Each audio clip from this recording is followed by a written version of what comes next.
What's going on? We back. Mercy Sports Talk. We in the building. Salute to everybody out there checking out the channel. Make sure you hit that subscribe button, that bell icon button. Won't miss another video, man. We talk about Mike Conley Jr. He didn't come to the D. Thank God for blessing all the trap niggas. I know I'm talking shit, man. But I'm glad he didn't come, man. Somebody that's owed about $70 million the next couple years. Between him, Blake Griffin, and Dre, that'd have been almost $100 million in cap. For a guy coming off a serious Achilles injury, but he been pretty much balling this season. And my whole thing about it was he ain't no $35 million player. And if he was a $35 million player, then I pull the deal. You know what I'm saying? Real talk. I pull the trigger on the deal and give him whatever they wanted. But he not Giannis, he not Bron, he not KD. He wasn't going to be a big difference maker in the D.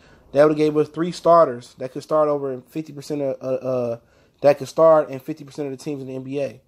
We only have 2 actual starters in the NBA. And that's Blake, and that's Dre. But Mike Conley wasn't going to push us to no prominence because you need depth. You know what I'm saying? We real superficial.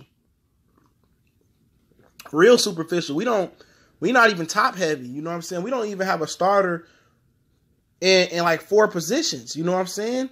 And then we just lack the bench. We lack talent on the bench. We lack talent in the starting 5. We just a talent-stricken team, and that's what happened when you trade Morris away. That's what happened when Spencer Dinwiddie go somewhere else and ball out. Chris Middleton go somewhere else and ball out. That's what happened when you trade, like I said, Morris away. That's what happened when you trade Tobias Harris, Avery Bradley, and picks away.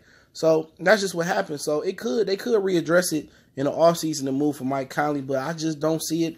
I don't see why they would want to do it. Did a video earlier, people crying about Reggie Jackson still here. What do it matter? We suck with him. We going to suck without him for right now. But he got an expiring contract. That's very attractive in the NBA. Next year, it's like a $20 million trade exception.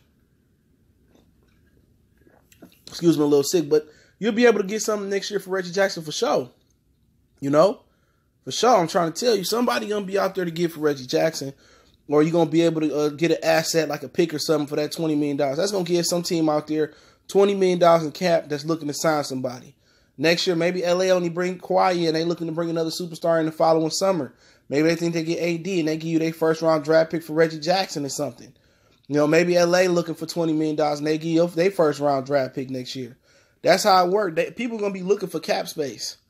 And the Pistons are going to take back some cap, but, hey, you might get some assets, you know. You might get some assets. Maybe you can get Lonzo Ball in the offseason, you know. You know, you never know. You know, Pelicans looking for assets and cap relief. And with a $20 million contract, that's just what it is. But with Mike Conley, he wasn't going to put the Pistons nowhere. You know, he getting paid like a superstar, not an all-star. He never been an all-star. People say, well, that's in the Western Conference. Oh, so be it. Don't matter. He wasn't. If you worth $35 million, you supposed to be transcended no matter if you in the motherfucking Monster Conference. You know what I'm saying? But he ain't that. And I try to tell people. People think this Piston team is 2 or 3 player away from being a contender. Please. Please, man. If anybody say that Mike Conley was going to help the Pistons, you know, in the grand scheme of things, be a great contender in the East, you out your mind. The next 5 to 7 years, Milwaukee, Philly, and Boston got that shit on lock. It's a lock. So what you do now is you acquire young talent and build a team to beat them. So when they ready to fall off, in the next 5 years, you will be ready to rise. That's how you do that.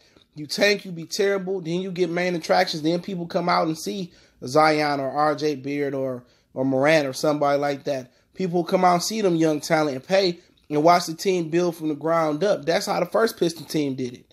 Started off with getting Isaiah, then everything else fell pretty much in position with that, with a few trades and the few luck of picks like Dennis Rodman and John Sally that figured out. But hey, that's how it worked. That's what the Pistons want to do. Be bad.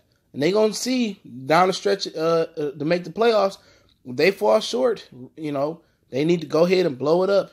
Get rid of Blake Griffin. Get rid of Andre Drummond. Nobody really wants Drummond. They tried to get Drummond to Memphis for Gasol and get some cap relief in a year or two. And Memphis said no, but I'm glad Mike Conley ain't come here, man. Hope he don't come here. He ain't going to help us. $35 million for Mike Conley?